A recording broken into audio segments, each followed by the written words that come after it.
Three, two, one. Metro Podcast Episode 3. Today we're going to talk about finance freedom and mindset. So, you probably already know books about how to make money, stocks, and hope someday you will get rich and you won't need to work anymore. Well, it isn't that easy. Those books, they're primarily made to get your attention and so they can sell. But in the main course, they have tips that are useful for us. The first thing to start off is the mindset, because I've been reading a couple of books and they all get to the same point, which we don't get the teaching and mindset created by our parents. You probably already know about some things like when parents say that money is bad, spend it before it gives you bad trouble, stuff like that. These are poor mindset, because money, it's a tool. It's not something that has bad things around it. And if used properly, it can give you a lot of financial freedom and can liberate you from being a rat routine. So the purpose of this podcast is to talk about that, and you probably already heard on the book. If already didn't read, I insist you read it.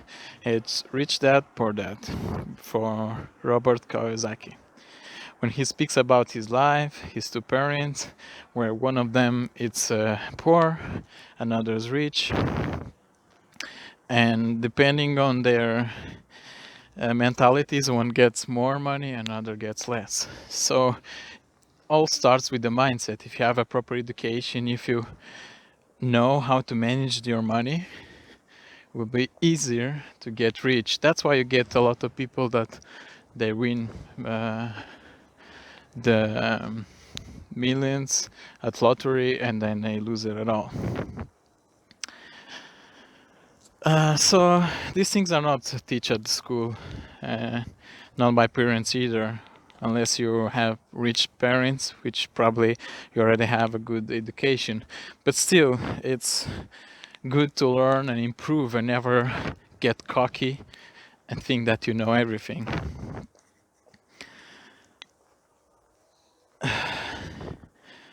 And one of the things that I'm really pissed off, it's with schools. People think that if you go to school, you'll get money, you will get rich. Well, it's not that easy. The schools are made for you to give you a stable job.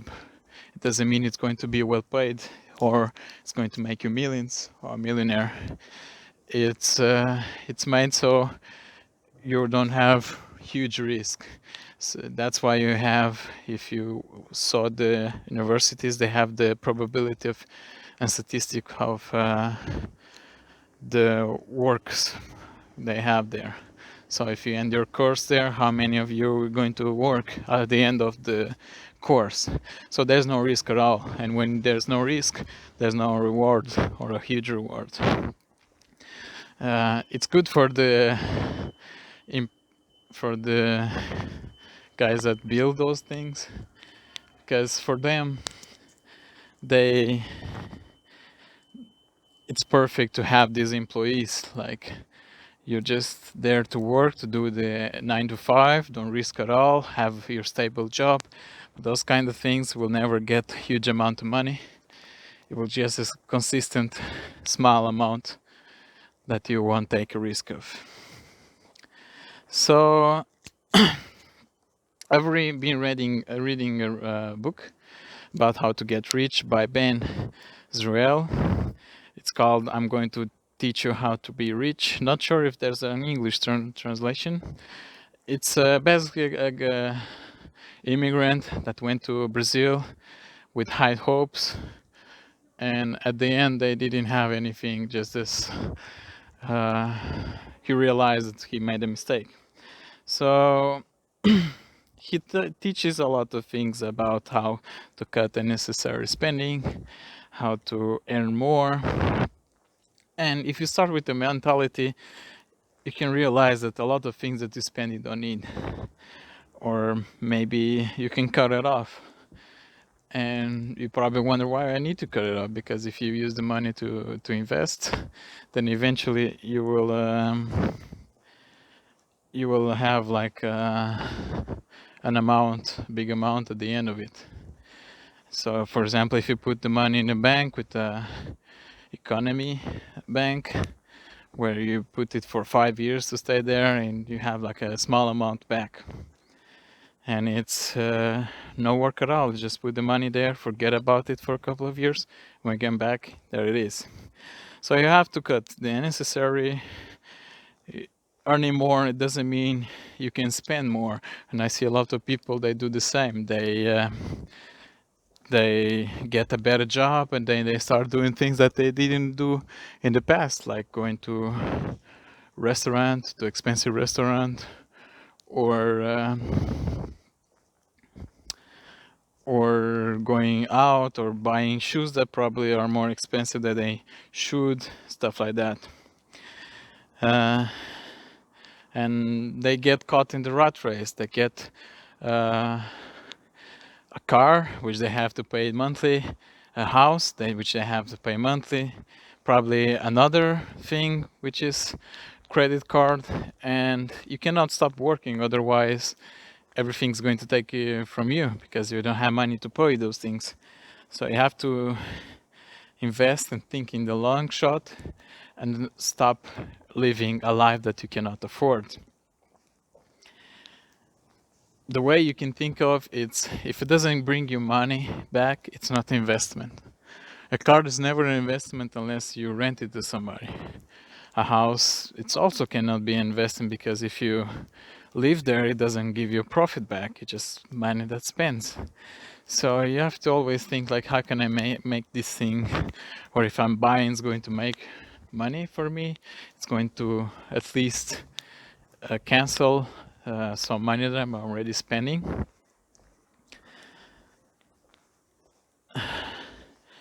So the thing is, if you don't start with this mindset, changing your mindset, you will work for the rest of your life, like your parents, like everyone else that is doing right now. It's not a bad thing, it's a good thing. Some people are happy, and I'm happy if they're happy too. So if you believe that that's how the way of life you want to be, then I'm happy for you, man. Like, continue. It's your life, you do whatever you want with your life.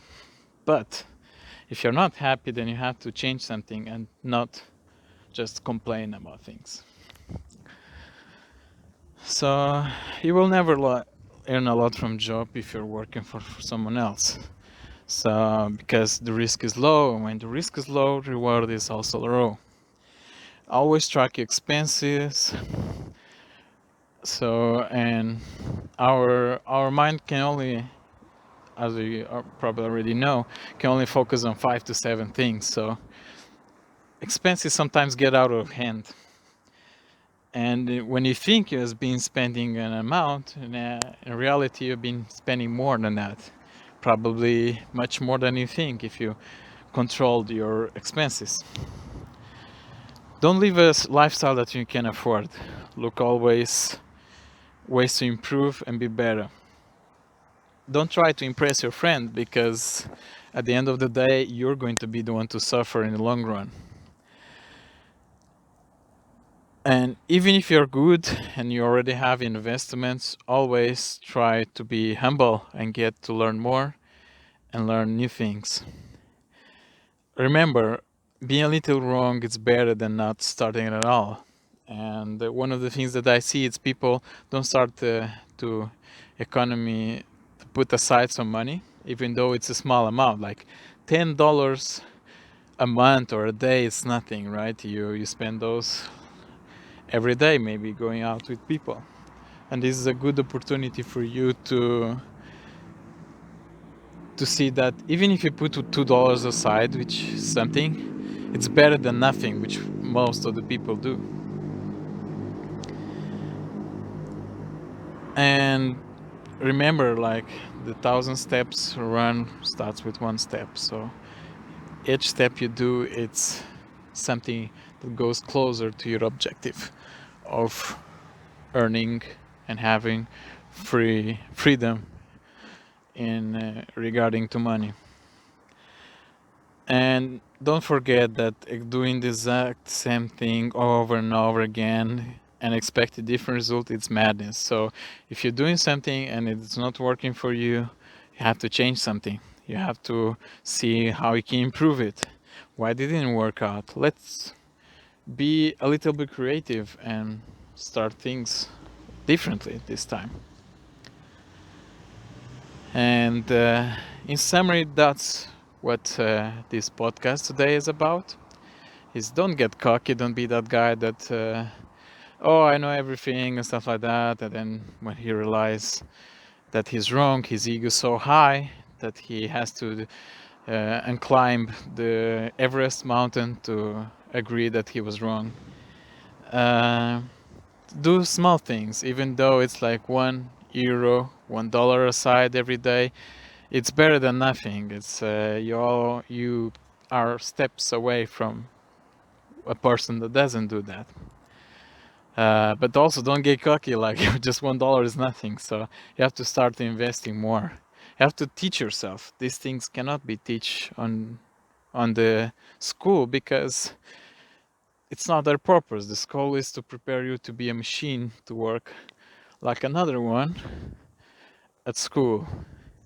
So they don't have time to prepare you for these things, which might not get anywhere, and you might there. It's not the purpose of the school. The school is to prepare you for getting out, starting working, making money, 9 to 5.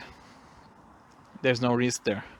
That's why parents, they always say, like, go to school, go to start, because in the past it was quite good. If you started in a company, you probably will also retire in the same company. Today things are different. Today the competition is higher, the offer is smaller, so you have to get better grades, you have to get better degrees, because nowadays everyone has a degree, so you have to be competitive and be better than other ones. And besides that, it's also everyone changes job to job, so you can't just, it's the thing that people in the past was a secure thing, nowadays not anymore. Nowadays it's not secure, it's not good. um, some people take a degree but then end doing completely different things.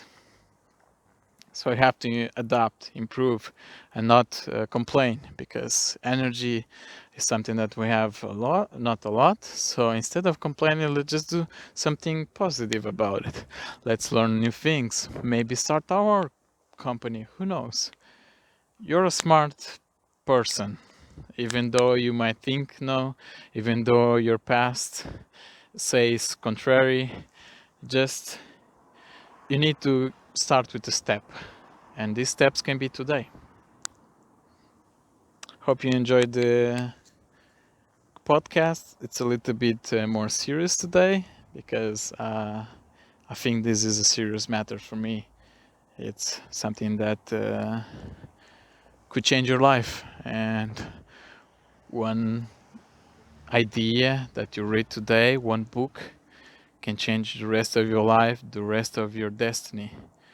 You can look back 5 years now or 10 years back and see, like, ooh, I read that book and that book changed my mindset, and that was necessary for starting. So I hope this helps you, and maybe in the future see you rich, happy, or at least really happy with your life. See you.